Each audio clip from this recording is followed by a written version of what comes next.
Hello and welcome to another edition of the C Squared podcast. This is a special edition because I am joined with Aaliyah, and we are here today as well with Pedro and Flight of Icarus, who are both YouTubers, I guess. YouTubers, I don't know what to call them, journalists, YouTubers, critics. Not journalists. I don't have any credentials.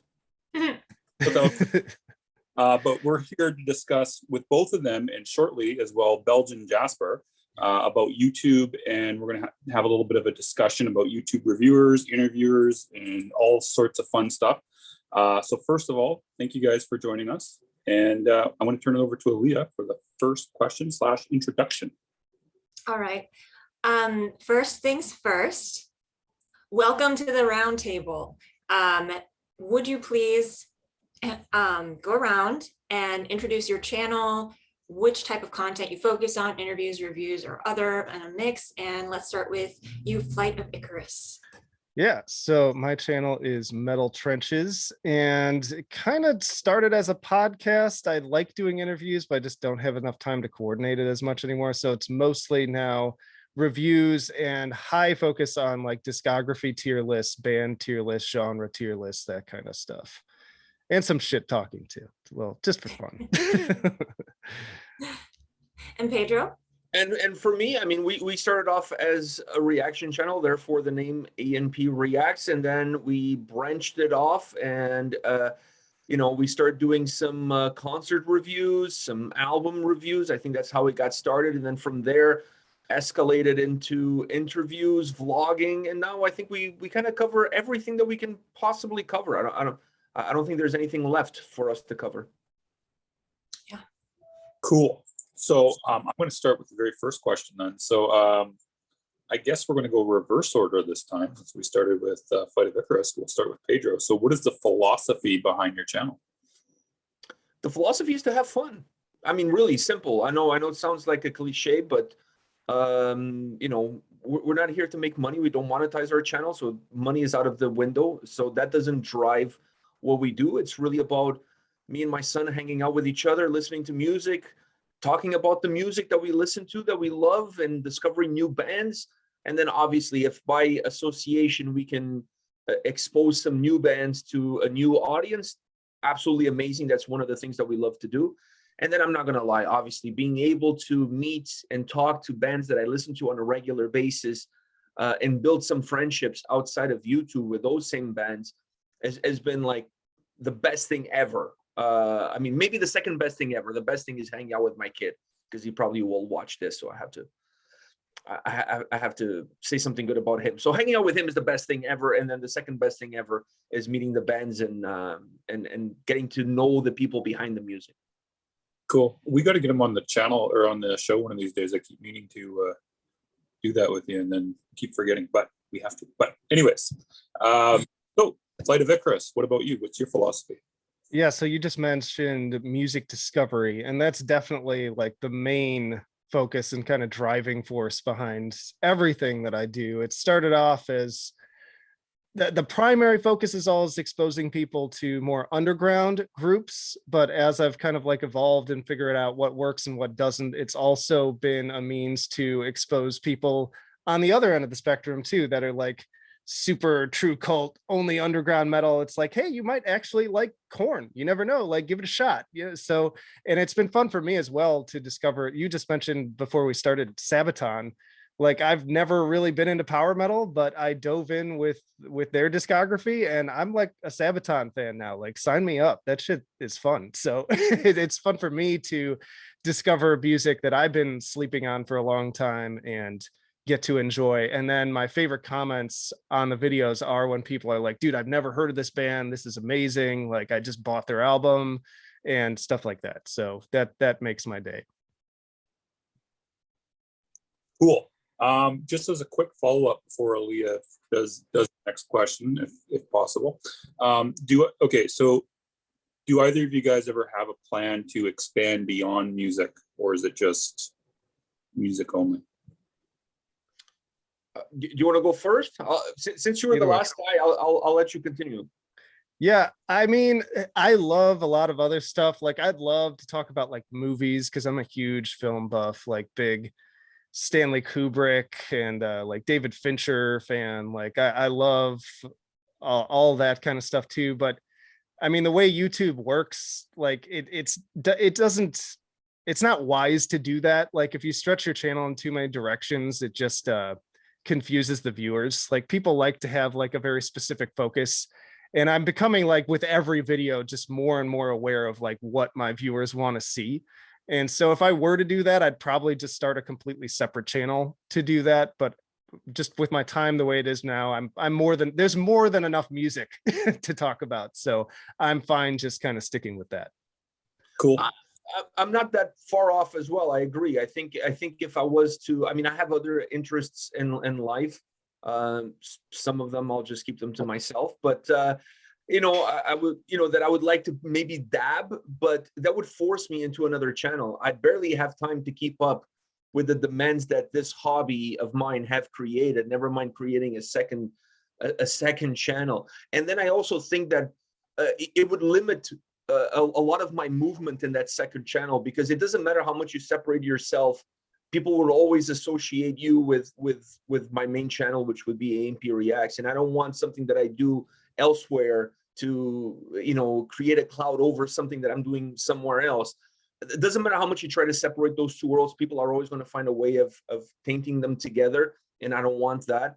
But within the music, within YouTube, I mean, to answer your question a little bit, and I really enjoy the interview side of the things that I do. So if you ask me where I would like to take it, not necessarily outside of music, but more towards interviews and doing that more on a professional level, I would absolutely love to do something like that. Nice.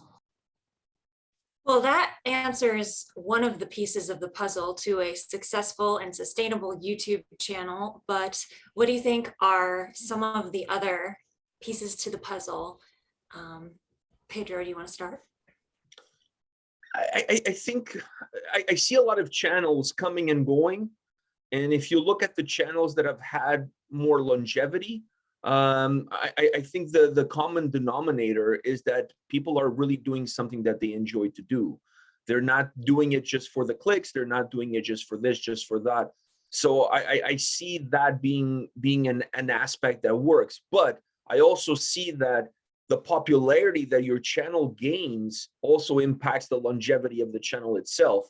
Some people start off the channel thinking that, you know, I'm going to do this because other people are doing it, and I expect to have the same amount of followers, the same amount of views. And then when they don't reach that goal, they start to lose interest. They start to see that maybe the work that I'm putting in is not really being compensated back in terms of the viewership and whatnot. So I think having that specific idea in mind in terms of I'm going to do something that I want to do, that I like to do, not necessarily concerned about everything else that's associated with, I think that's key. Excellent. So we don't get too sidetracked. I'm going to have Flight of Icarus answer that question, and then welcome Jasper to the chat. And I will ask you some questions in a minute.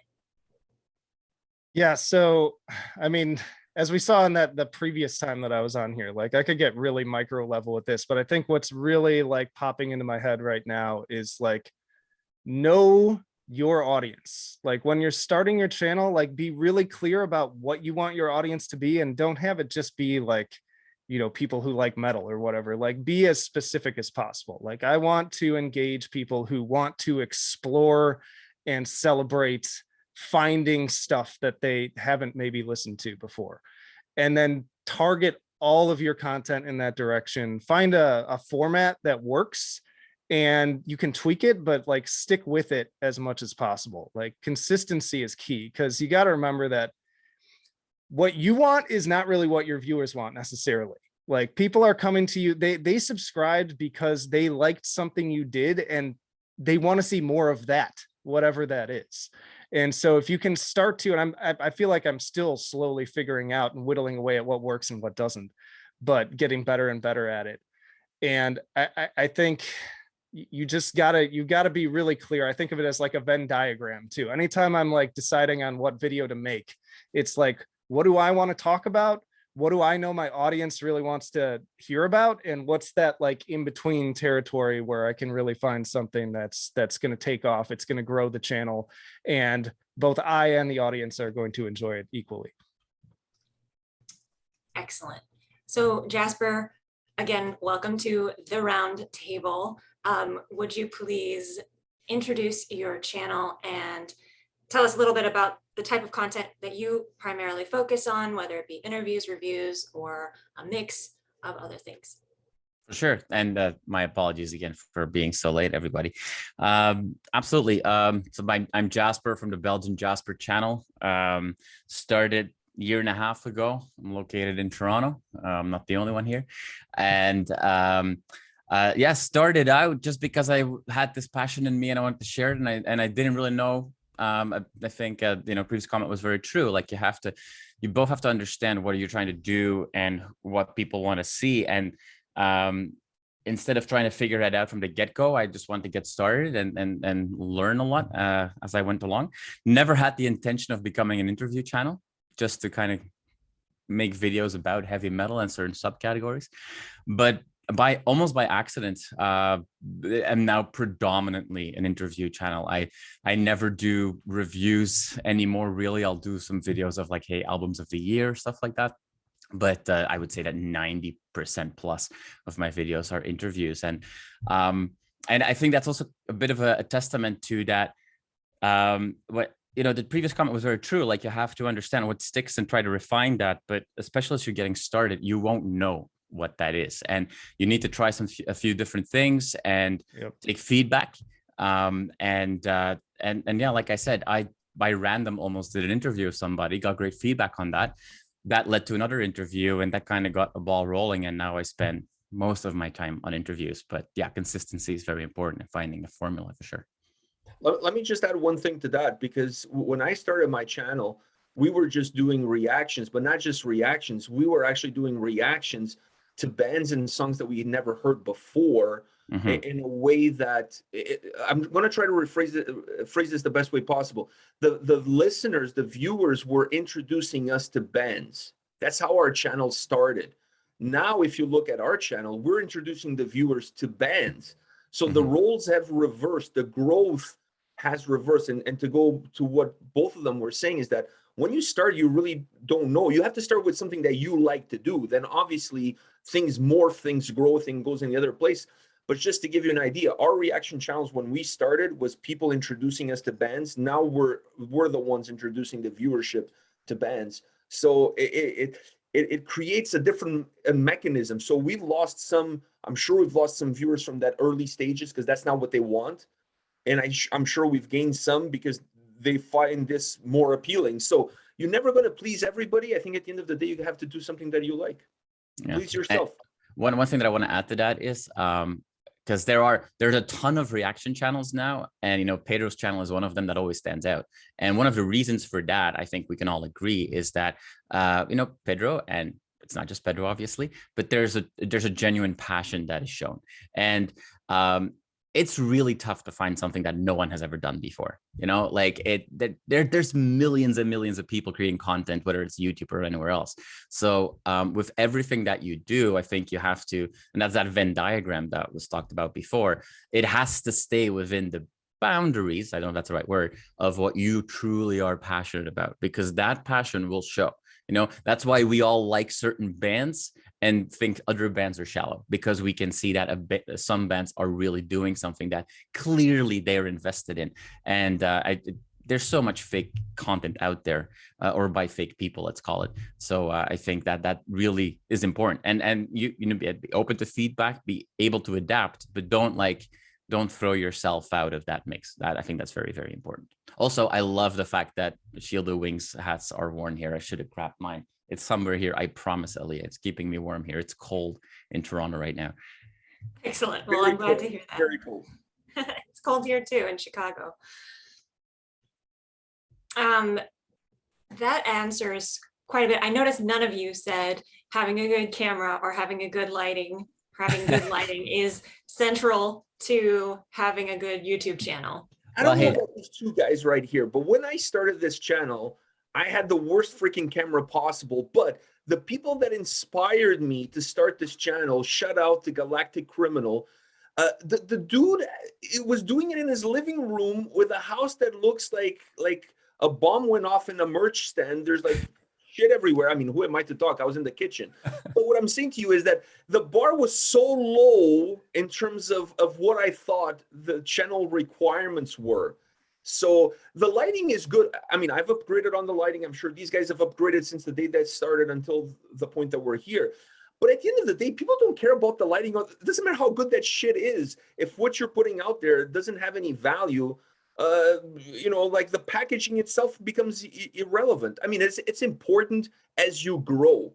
But for those first steps, I don't see that as being the main key driver, that or like thumbnails with people doing O faces. I just don't see that being the it factor, Yeah, I mean, Pedro, not all of us look as great as you do, so like some of us do need that light on us. But what I'll say one thing though. The moment that I decided to start this channel, and then my first video, there was a lot of frantic research, and I was checking out people. There's a million videos, by the way, on YouTube about like getting started on YouTube and doing this and 10 things to do and 10 things not to do and blah blah. Yeah, and I was watching all of them, and the reality is that even with all that quote unquote preparation, if I now look at my first video, I cringe incredibly. Same. Like, you're only gonna find things out once you get started. Now, the content has to be there. That's the number one thing. Then, does it help? Absolutely. Audio volumes, right? HD camera, better microphone. It is all important. But that content has to be there for sure. And the best advice anyone can ever get is, if you want to start a YouTube channel, the first advice I think should be is start a YouTube channel, because you're going to learn a million more things in your first week of actually having content out than in the months you're doing your research for that. Anyway, my take. Yeah, there are things you can only learn by doing it. And so, yeah, like when I started, there was no video. I was just recording through my iPhone. So the audio was terrible too. When I did interviews, I was recording out of a speaker into the phone with both of and then I just slowly, picked up on figuring out how to connect things within the computer and use Audacity and find free programs to edit, get the lighting better. Like you figure it out as you go. And same for me. Like, you look at some of my older videos and it's just like, ugh. But it's kind of cool too, because I'm like, wow, I can't believe people still enjoyed watching this, because like somebody still watched it. So, the fact that you could be that engaging despite the fact that your video looks like shit and you've got like crackling audio, like that you can take that as kind of a compliment too. For sure. We just call it true cult in metal, right? That's right. So, Aaliyah, it's my turn now, right? Are we done? Okay. Making Yeah, sure we can move on to the next question. Cool. Just making sure I'm on the right track here. So I guess I'm going to start with Jasper, since we didn't start with him yet, since he just popped in. So what factors could lead you to choose to cover a smaller band rather than a bigger band? Well, I mean, there's a couple of things. Number one, there is a certain, and I think everybody, we talked about this before in a previous podcast. I think every metalhead, what unites us all is this desire to show people, preferably from outside the metal community, how awesome something is. And that's just something that we all have. And then within the metal community as well, right? Like, most conversations between metalheads go like, have you checked out this band? And this is why you need to do that. So there's a certain level to that that you just want to share. And especially if you found something, a little nugget of a band that is not very famous, but that you very much like, you want to share that. You want to help that band. That's one thing.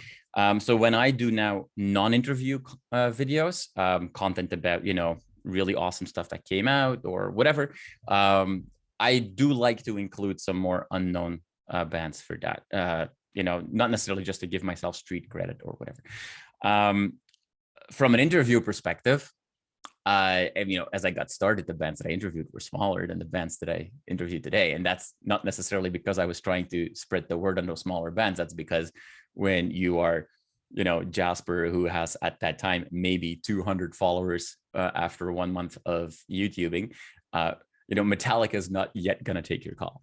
That's just the reality. Now it's come to a point that I have to say no to about 80% of people that reach out to me when it comes to interviews. I try to do 2-3 interviews, publish 2-3 interviews a week, which keeps me quite busy already. And so, yeah, if I get an opportunity also as a fan to interview a band that I've been, adoring for years, I'll probably be more inclined to take that opportunity than a smaller band. I do like to interview smaller bands for 2 main reasons, to be very honest. Number one is I found something that I really like and I want to spread that word. That definitely is a factor.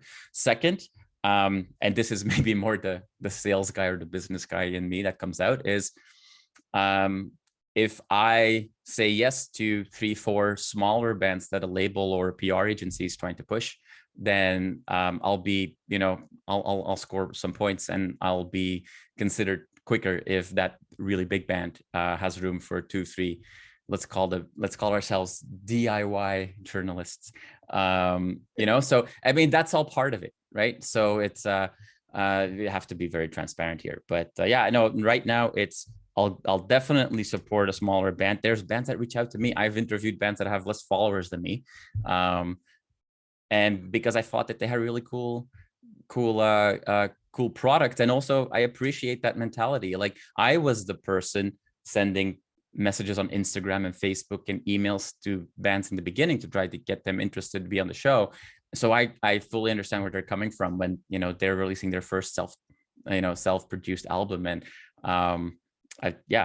maybe it's just because we recognize a little bit of ourselves in that, but I would say that's where I'm at right now with younger bands. Or not younger bands necessarily, but bands that are a little bit under the radar still. Yeah, no, I get it. All right, what about you, Flight of Icarus? So if I had my way, I would almost exclusively cover the smaller bands, because again, like that's sort of what drove this whole decision to start this channel to begin with. But going back to that Venn diagram again, that's what I want to talk about. And realistically, unfortunately, that's not what most people want to hear about. And I've gotten to the point where, perfect example, like this awesome progressive death metal band Allegion is dropping their next album tomorrow. Excellent band. They have a pretty solid following, but they're not big by any means. And if I were to do a standalone review on Allegion, I could expect, if I'm lucky, like maybe around 1,000 views. And the other thing to consider too is that of those 1,000 views, probably 75% of those people are already aware of the band and are just coming to hear my thoughts on it. Mm-hmm. I don't really consider myself to be a review channel. I'm really more of a recommendation channel, the way I look at it. So I don't want to serve videos of bands to people who already know the band necessarily. So what I did instead was Corpse Grinder is also dropping his album tomorrow. Everyone wants to hear about Corpse Grinder because, like, it's Cannibal Corpse. Like they're massive. They have a huge following. So what I did instead is I did a Corpse Grinder review, knowing that that'll do much better, which I dropped it today, and it is doing even better than I expected it. And within that review, right in the middle, I snuck in a little shout out to Allegion with a clip. And I'm already getting a few comments within that review of people being like, oh, thanks for the shout out for those guys. Never heard of them before. They sound awesome.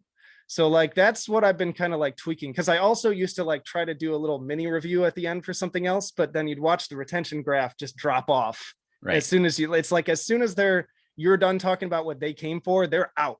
So you gotta like be tricky about like, okay, how do I like sneak this in? Because people, just realistically, most people, they're afraid of new things. Like they're not really willing to take that leap. So I have to find ways to kind of like shove them in front of it and be like, look at this. And so that's where the lists come in too, where my end of month lists tend to have a lot of smaller bands on them too, because I can just say like best bands of February, and a lot of people will watch that, and then I can shove in as many smaller bands within that amidst the bigger releases.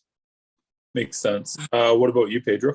Well, I'm a narcissist, so I don't give a shit what people care or don't care.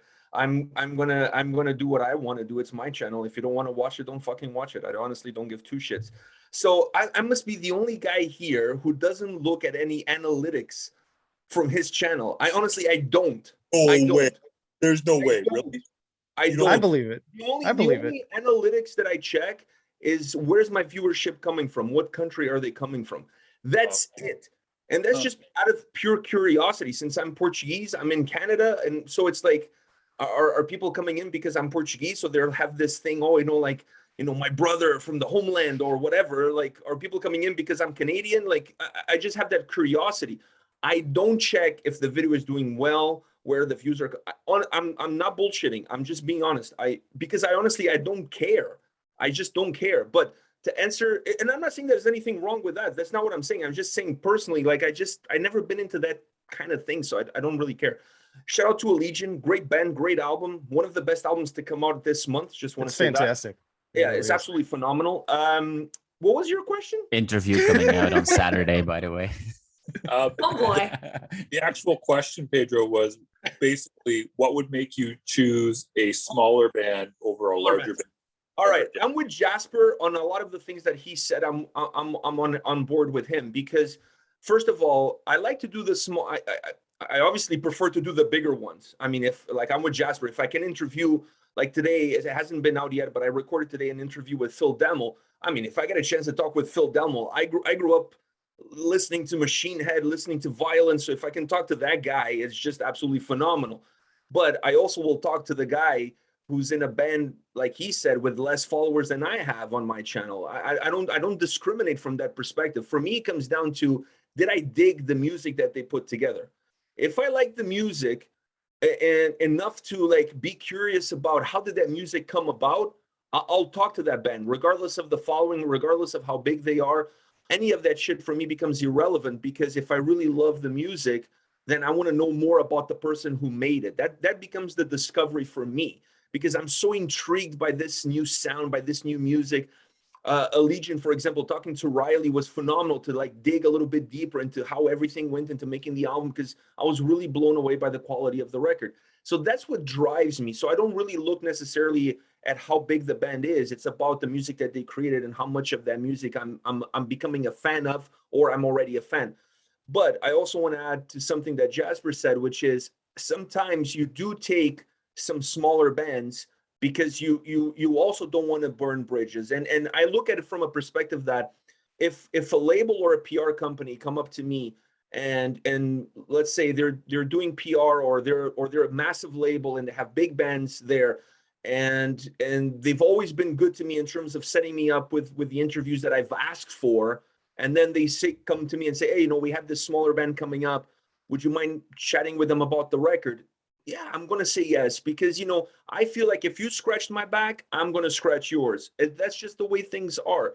But I always make sure that the band that I'm interviewing, I have some sort of connection. I cannot interview a band if I don't like their music, if I didn't like the album. I just can't, because what am I going to ask these people? Like, what am I going to talk about?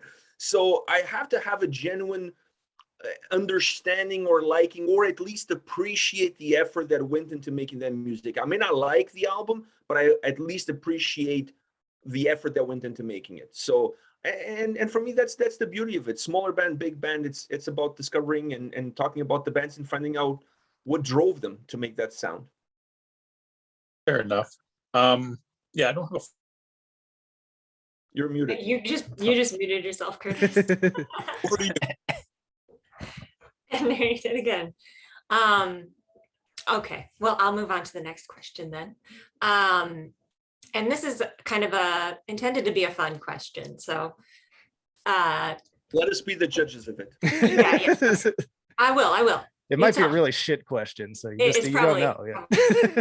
Yeah. What video's success has been your biggest surprise? So does that make sense?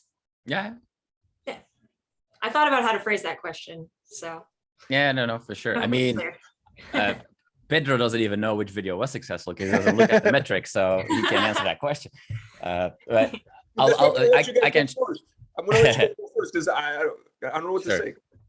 I can share a few things. I mean, because there are videos that you expect to do well, and that also do well. And I definitely don't just put I'm also not in that stage yet that I have such a following that I can just rely on the self-sufficiency of that. So when I post a new video, I'll make sure that in every fan group of that band or that genre, that video is posted, and like you know, you put some work into that. So you also know how much work you put in, and you expect to see some results there. But there are videos that definitely didn't surprise me is when it's a very special project, or if it's an exclusive. So my best performing video so far is still an interview that I did with Kate Richardson Anselmo, the wife of Phil Anselmo, and the co-manager of Housecore Records, and basically managing all of Phil's labels. Sorry, all of his projects, which are many. As far as I know, there's no other, at least no in-depth video interview with her available. And so that is still the most watched. It still gets a lot of views today. Another one would be, I did an interview with the voice of Baca Prot, the 3 young Muslim girls from Indonesia who are defying all the rules. That's something you don't get to do every day, right? So those stand out. But then there's there's flukes for sure. Sometimes it's hate driven. So I did an interview with hate sells, unfortunately. Well, yeah, and don't get me wrong, I wasn't hateful in the video, but I interviewed Jeremy Spencer, who was a drummer of Five Finger Death Punch and now is the front man or somewhat the owner of the it changes names every few releases. Psycho Sinner, Psychosexual before, something else before that. And let's just say that is a band that causes some passionate remarks. And I see every week in those metrics that, that video is over a year old now, but it still gets a ton of views, and probably the most commented on video that I have. And most of those comments are really terrible. I am not, you don't say. Yeah. And so that one keeps going, and I don't think that will ever stop. But I mean, sometimes you just have some magic that that it's going to do well. I had an interview with Charlotte Wessels, the former singer of Delaine, where she completely opened up, and she actually, at some point broke down crying, and it was a very emotional interview. And so that one continues to score really well, but you expect that because it's something that you can't really see anytime. But sometimes there's this fluke, and if you can ask one YouTube specialist if you should do very short videos or if you should do much longer videos. The last video that did pretty well was a video in 3 minutes where Arjen Lucassen from Arjen and Star One explains in 3 minutes why he thought Britney Slays, or how he discovered Britney Slays of Unleash the Archers, and why she's one of the best. And that video was only 3 minutes, and it went from nothing to 15,000 views in overnight. And then there's videos that are also short that don't perform at all, or so whatever. So it's a bit of hit or miss, but sometimes you just know that this is something special, and you feel really warm and fuzzy about it. And sometimes it doesn't work, Who wants to go next, John? Doesn't matter to me. I'll jump in since I'm already talking. I think the biggest surprises, which is in a way I kind of envy Pedro on this, is the disappointments. Usually I feel like there are certain videos where I spend a lot of, because part of it too comes down to there's certain videos I spend a lot of time editing. I like putting in those little comedy edits and putting in the song clips, and sometimes it's a labor of love, and you're excited about it, and then you launch it and nobody fucking watches it. That is really disappointing. But on a more kind of positive angle, I think, circling back to our earlier question on and what Jasper was saying about just get started, my top viewed video is still my very first tier list that I did with no face cam. It is just a screen capture of me with the tier list talking over it with really shitty audio. And it's just me ranking new metal bands. That is still, that it's very close to being toppled. I think this will be the year where I start to get more stuff that kind of overreaches that one. But obviously it's been on the channel so long that it's had time to grow those views. But I'm looking at it right now. It is still outperforming everything. It's always every time I think it's going to get overtaken, it picks up a few more views again. So again, to you people out there who are thinking about starting a channel, just do it, because you just never know. If your topic is it connects enough with enough people, then it doesn't matter even if they can see you whatsoever. So yeah, that's my little thing. Well, to add my 2 Canadian cents to this, I'll say that my most viewed video, I know which one it is. It's Bad Wolves Zombie, the cover that they did, and it has like 250,000 views, something like that. I honestly don't know how it has 250,000 views. That video is cringy as hell, for lack of a better word. Maybe that's why. Maybe that's why. I mean, I remember the video because I obviously knew the original song. So it was me introducing my son to the song through a cover, and what it meant for me listening to that original song back when I listened to it. So maybe people connected with that experience of this, that father-son experience. Maybe that's what drove the views. I honestly, I don't know. I think we have way better videos on the channel that should have way more views than what they do. But that one, for some reason, it is what it is. Sometimes you can't explain these things. It's just whatever happens, whatever people want to click on. But as far as other stuff, I mean, it's really interesting. Like, I agree. Sometimes you do something that you think it's going to be the next greatest thing, and it's not. And sometimes you do something as stupid as a 3-second clip of you pulling your zipper and then adding the voice of King Diamond. You know what I mean? Like, and that gets a lot of views. So it's so hit and miss that if you, I feel like that's why I don't look at it, because that I think that would start to affect me in terms of the content that I create, because then I would do certain things and I would just do others. So by not looking at it, I kind of like distance myself from it. But for me, the biggest reward, more than views, to be honest with you guys, the biggest reward for me is when either a band shares it on Facebook. And I understand that a lot of the times it's not the band that's sharing, it's their PR people that have control of their Facebook, Instagram, whatever, and they're the ones sharing it. But it doesn't matter. It's still there, and that is super cool. But when somebody in the band actually reaches out to you and they said, I listened to your video, I listened to your review, man, you were spot on. It's like you were in the studio with us when you nailed it.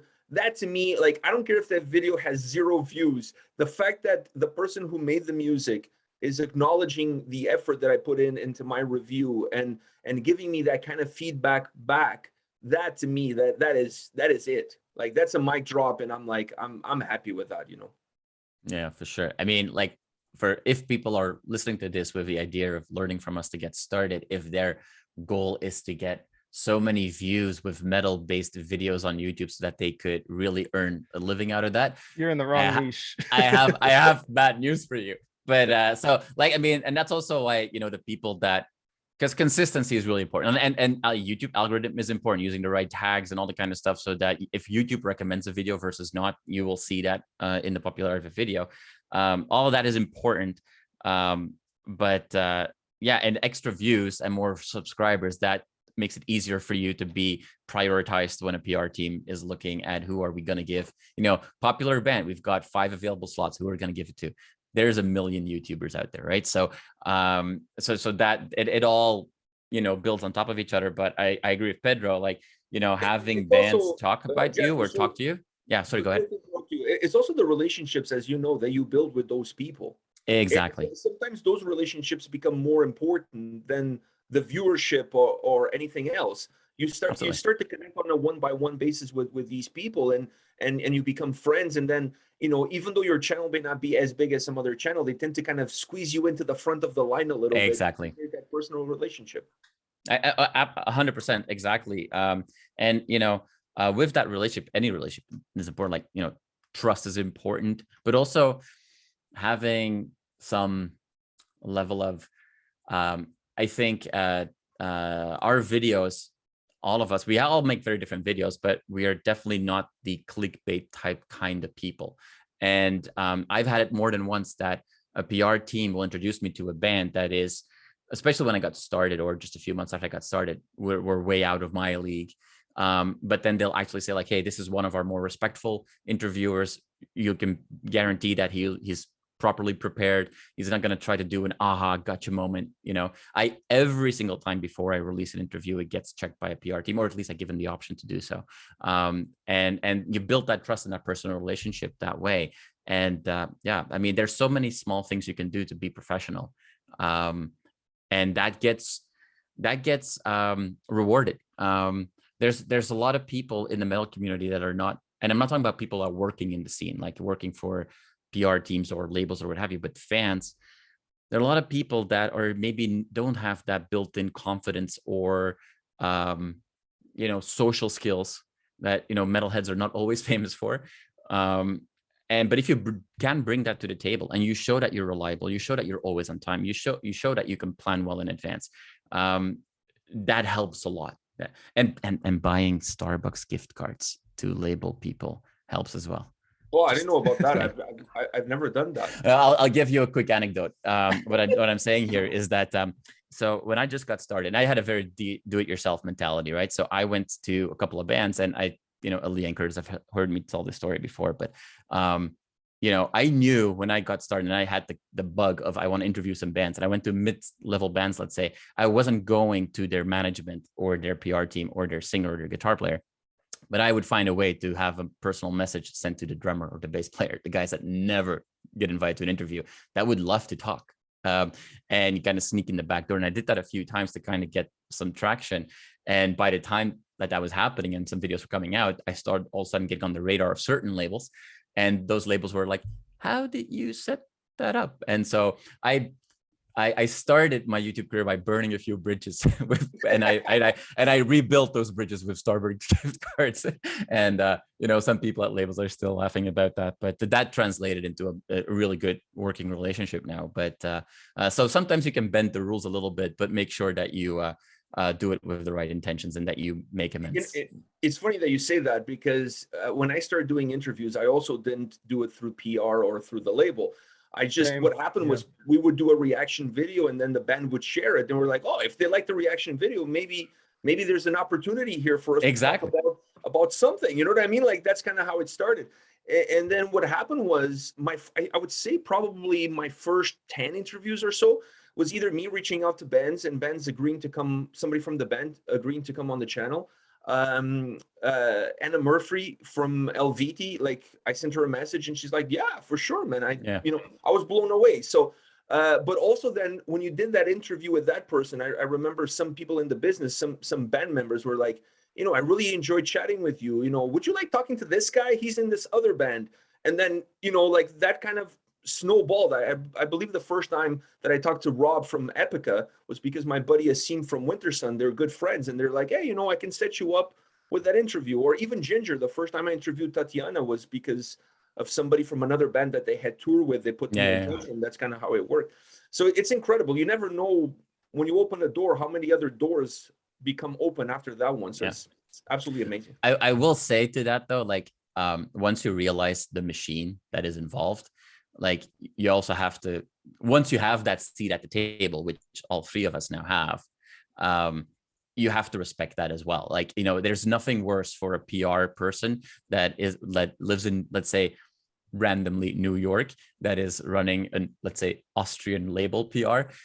It's not easy for somebody like that to manage, has a band in this time zone, has certain time slots allocated, other people have other time slots allocated, and all of a sudden, you hear there's a conflict because that person is doing an interview with somebody that's not on your radar. Like, that's a shitty situation for those people, right? So I would say be guerrilla tactic, but once you are somewhat established, you're gonna get more value out of your professional relationship than continuing to do some. I'm with you on that, and I don't want to prolong this, but I've had that situation with bands that, like, I'm friends with the band now, so it's easier for me to reach out to the band and say, hey, when are you free? Can we talk? Because if we do it that way, there's no time restrictions. We can talk for as long as we want. If I'm doing through the label or PR, there's normally a 20-30 minute window that we can talk about, right? And sometimes I'm like, I'd rather go through the PR because they're my friends now too. So, and I don't want to create any issues. And it's sometimes has happened that, I went through the PR and they're like, no, they're not doing any interviews. And I'm like, okay, no problem. Hear me send the text message. Yeah, man, for you, anything, let's talk, whatever. And then I get a message back. Yep. How did you get to talk to them? They said no interviews. And I'm like, and then I have to arrange something with the band where, like, okay, if they ask you how we got this done, you contacted me, I didn't contact you, something along those lines. And sometimes that's the road you have to take, but you have to be really careful, because at the end of the day, this is their livelihood, right? Like this is their, I mean, for me, this is a hobby. For them, this is their business. So you have to keep that in mind, and you have to be very respectful of that.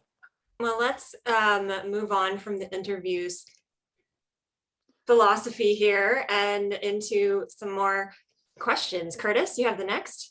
I have the next question. So we're going to start with Flight of Icarus. He's going to be put on the spotlight, and we're going to ask him, how do you deal with negative comments on your channel? I find them hilarious, honestly. Like, because I can just like picture the person behind the comment. And then the other thing too is that, like, you know, I'm in my mid 30s and I work in mental health too. So I deal with like so much worse on a daily basis. And like, I was just having a conversation on our Discord about this today too, that like people who do like shitty or even like monstrous things, they're just like broken people.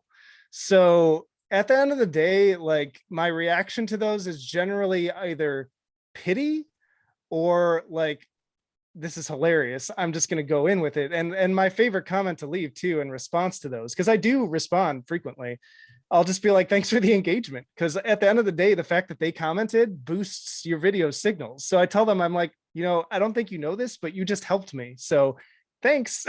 and I'm on with my day. So it really doesn't faze me. On occasion, somebody will comment something where I did like fuck something up, and it does get in my head, like where I'm kind of like, oh yeah, I should have said that differently or whatever. But that's pretty rare. I mean, for the most part, commenters are just shitty people who they don't like your opinion. And I'm just kind of like, oh, okay. Like you're going to have a hard time in this world if you can't handle somebody's opinion on music, which is entirely subjective. And I get it on the tier list all the time. Like I said, I just put up an Iron Maiden tier list, and I was not too kind to most of the discography, really. But I always am careful to say, I'm like, I don't think this is like an objective ranking, because that doesn't exist. This is art, and art is entirely subjective. So this is how I feel about it. If you love this album and I hate it, that's great. Like we can have a conversation about that too. Those are my favorite conversations. But don't be, you know, acting like your opinion is the quote unquote right opinion. Like to me, that just is so stupid that it's hilarious. So it really doesn't bother me at all. Who should we do next? Let's do Jasper next. Same question. Same question. Yeah. I mean, the very first time that I got a negative comment, which was like, this was before I did interviews, so it was really just about me or something that I said, whatever. My first reaction to that was like, oh, wow. But it was, I think, a matter of seconds before I kind of had to laugh with it. I will say that building out my own YouTube channel has definitely helped me get even a thicker skin than I had before. Not that I'm lacking confidence or anything, because otherwise I wouldn't start. You know, everybody has to be a little bit of a narcissist, like Pedro said, to start a YouTube channel.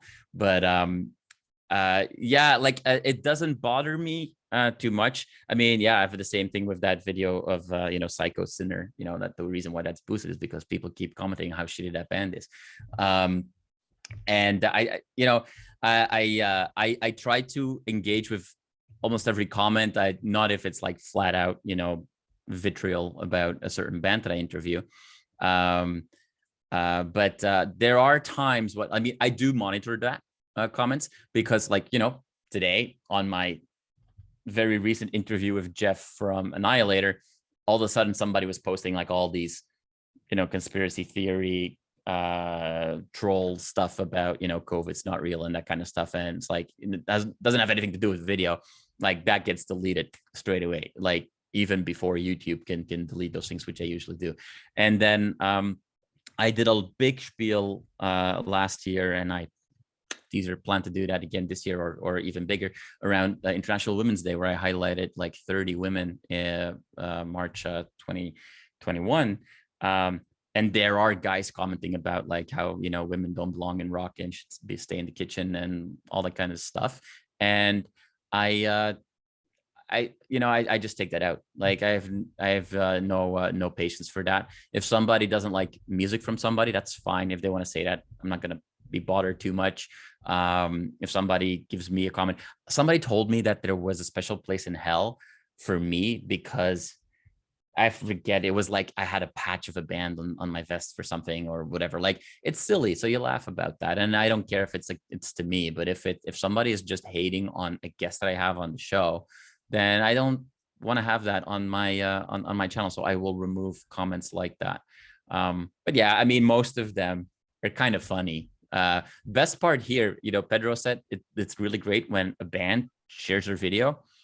I've had band members jump in on negative comments of videos that are unrelated to their band, so I knew that they watched the video. It's great.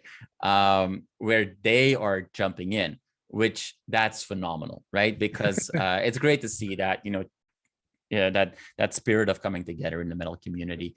So yeah, so most of them are very funny. I totally agree with Flight of Icarus. You know, people that spend their time writing negative comments, like, okay, sad life, sucks to be you, Yeah. as Accept would say on their latest album. It's like, I can't imagine caring so much about something that matters so little. And if it's that important to them, I'm like, man, Well, you gotta get some other stuff straight in your life then. well, Yeah. well, do I have the stories for you guys? So let me put it this way. I there's certain words that are blocked on my comment section. Now, because I don't want those words on the comments, and I may miss them. I may miss that comment, and I don't want that kind of stuff there. So I have certain words blocked from the comment section altogether. Outside of that, if the comment is negative, not now, but at the beginning of the channel, if the comment was negative towards my son, and if it was negative in a way that it wasn't, that was just hurtful, like just Right. really plainful, hurtful, and he was a young kid at the time, he's 17 now, when we started the channel, he was 13, and I didn't want him reading those comments and feeling self-conscious about them. So I would remove those comments and I would ban those people, because I don't think they had any positive intentions with what they were doing. You know what I mean? So plain and simple. And if that's the attitude that you're going to have, then I don't want you commenting here. Now, moving forward to where we are today, I don't care about those comments now anymore, because he's old enough that he can read them and he can digest them differently than he could when he was 13. So I let them stay there. I don't mind comments that are negative towards me or towards the band, depending on how far they go. Now, we did a video for Life of Agony on the channel, and before I pressed play on the video from Life of Agony, I said I don't want to see any comments about transgender, nothing like that in the comment section. Maybe you don't like the band, totally fine. You don't like the song, totally fine. You have whatever views you have about the music, totally fine. You can comment whatever. The moment you cross that line, and that's not going to happen. Regardless of how I feel about it or how you feel about it, keep it to yourself. I don't want that kind of conversation in the comment section, because it spirals out of control. And I don't want to give people a platform to have their hate spewed all over. So it's just not going to happen. Now, as far as comments, negative comments, whatever, I'm cool with everything. But if you cross the line, you cross the line. And we've had a few people who clearly crossed the line, because every comment was negative. It was not like a negative comment here because I don't like the band, I don't like this, I don't like your interview style, I don't like the interview you did, this other guy did a better interview, so why the fuck are you here? Go watch the other one. No, nobody's putting a gun to your head for you to come and click on this freaking video. So once you start seeing that pattern, and you're seeing that every single video, the same person has 4, 5, 6, 10 comments in the same video. I mean, I'm not joking here. 10 comments in the same video, all of them negative. Then what am I doing here? I know that my son is like, just let it go, let him talk, whatever. It's like, dude, no, it's draining. It's draining. It drains the other people around, because then people don't want to comment because they know that person is going to bombard them with replies. You know what I mean? And it's not positive. So those people, in my opinion, they have to get the message that they're not welcome. And we had only maybe 1, 2 cases like that on the channel, of somebody who was constantly negative, just like nothing positive to say. Even before they're commenting is, even before I press play, I know this video is going to be shit. Okay, so if you know it's going to be shit, why are you pressing play? You must have no life whatsoever. And you know what I mean? And I see that constantly, and I'm just not going to give those people a platform to spew it. Now, we've thought about doing a video where we pick up the best hate comments and do a video about those hate comments, similar to, you know, late night TV when they do the mean tweets. And I thought about it, and it's like, nah, because that's what they want. We're going to give them a platform. We're going to say their name. We're going to read their comment. I'm not about doing that. So to me, there's a fine line. If you say that I'm bald and I'm fat and I don't know what I'm talking about, I honestly don't care. You can say whatever you want. If you say that the band is shit, or if you say whatever, I'm totally cool with that. But if I start seeing a pattern where every video you're commenting in the comments are always negative, are always the same, then I just, life is too short. Yeah. One of my other YouTuber friends, the Metal Meltdown, he does do that. Like, he'll do videos on the hate comments, and I kind of like it because the flip side of that is that he gets to generate views and ad revenue from their hatred even more directly, and just gets a real kick out of it. And like me and another Canadian YouTuber, Mad Mike, we did a toxic fans tier list at one point too, which was a big hit. So I mean, sometimes there's a little bit of schadenfreude in there where you get to like take their hate and then like turn it into something beneficial for yourself. So that can be fun too. I had a video this week. I can't remember what it was, an album review. I can't remember what it was, where the guy said that your reviews suck. And then I see that he has an icon that says he's been a subscriber for 3 years. And I'm like, so I was like, wow, it took you 3 years to come to that conclusion that my reviews suck. And then he said, okay, I'll fix it. And he unsubscribed. Like, that's going to hurt my feelings. And then another person came in and said, well, I've just subscribed so that I can compensate for the idiot who unsubscribed. I mean, the pettiness of people, at the end of the day, I feel that most of the people who have this sort of hatred are people who cannot do any better, and they're actually jealous. And the jealousy is what drives that hatred at the end of the day. Like, I had a guy in the comment section telling me that he's happy that Lemmy died before I got to see Motorhead live. I mean, what does that say about the person making the comment? That you're happy that somebody passed away so that I wasn't able to see the band perform live? I mean, that says more about you than it does about me. So that kind of shit, like I said, you're just exposing who you are as a person in those comments, and that's all there is to it. Yeah, I'm sorry for writing that comment, Pedro. That was out of line. I apologize.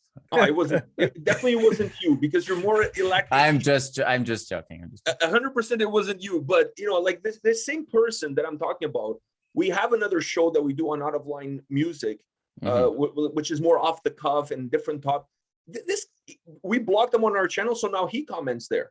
Then he added me as a friend on Facebook, and he would just post on my wall like, your son looks like this, or you look like seriously, like. So I give the person chances to, like, okay, you know what, maybe it's me, maybe I'm being too rough, whatever.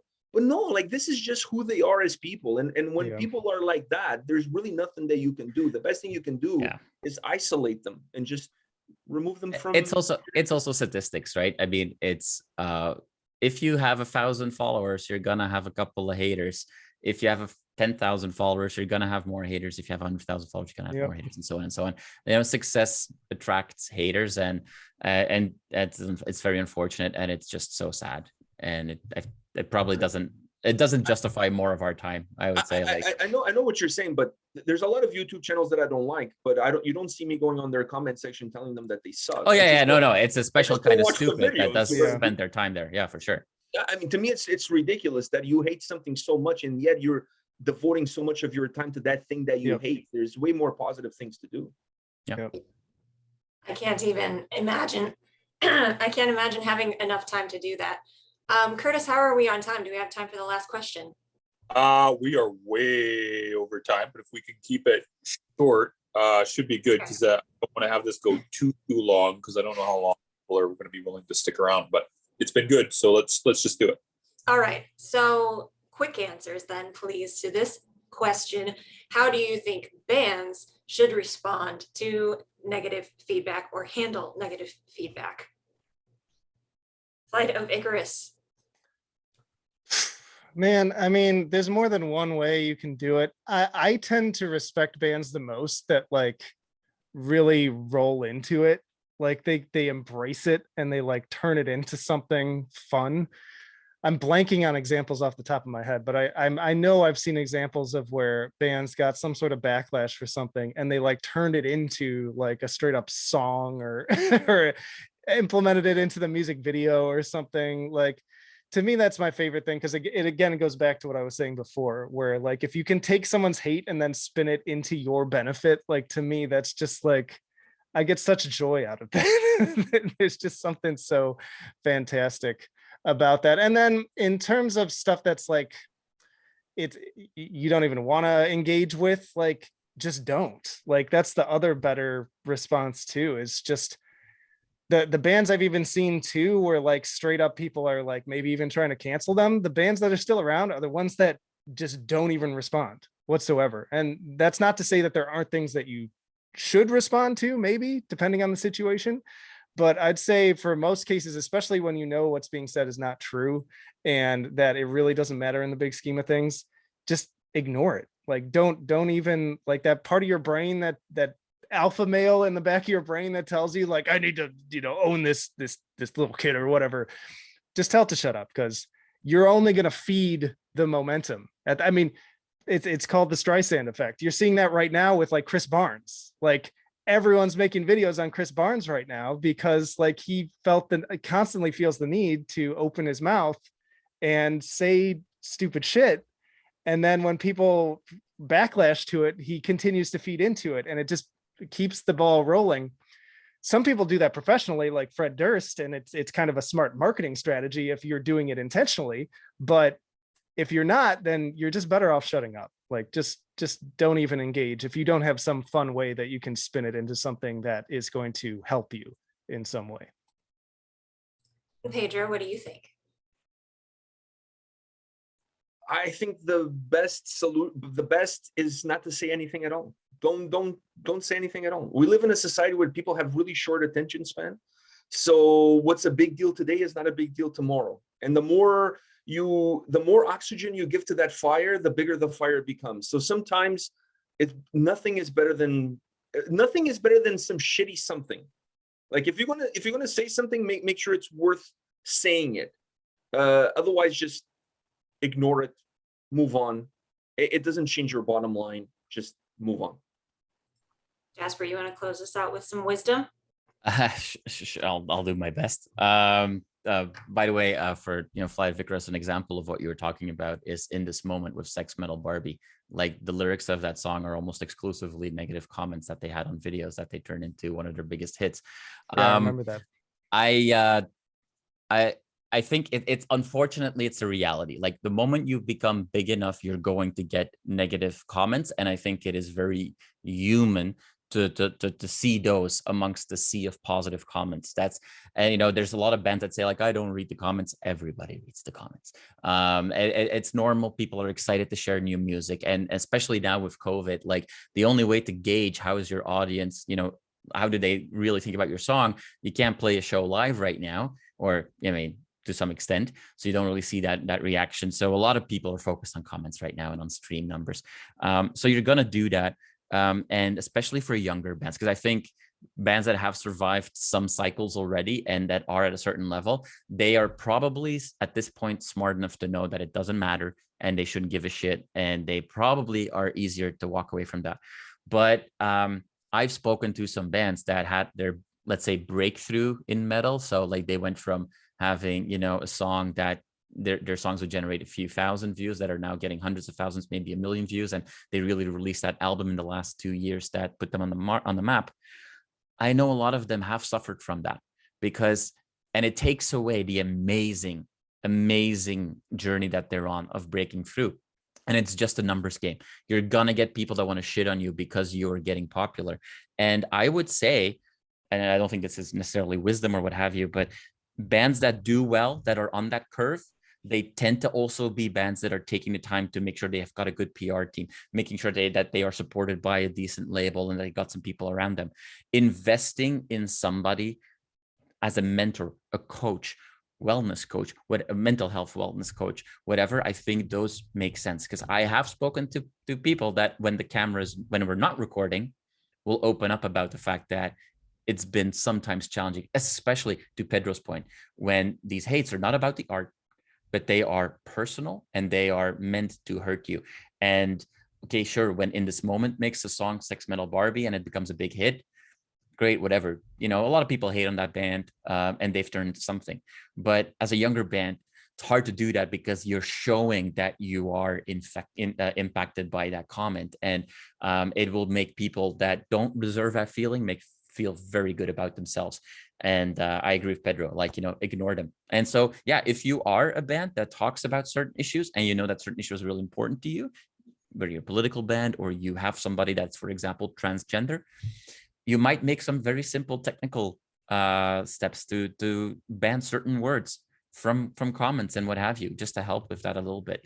All these small things can help, because there's so much that you have to deal with as a newer band trying to make it, and having that stuff distract you, it's such a sad thing to see, and it's not worth it, and it's not deserved. So yeah, there you go. My thoughts on that. Curtis, do you want to say anything in the end? No, I'm good. Let's bring us home, Aaliyah. All right, AMP Reacts, Metal Trenches, Belgian Jasper, 3 of the best metal YouTube channels on the tubes. I highly recommend all of them. And thank you so much, guys, for coming on to our podcast. Until next time, everyone make like a bull and throw those horns up.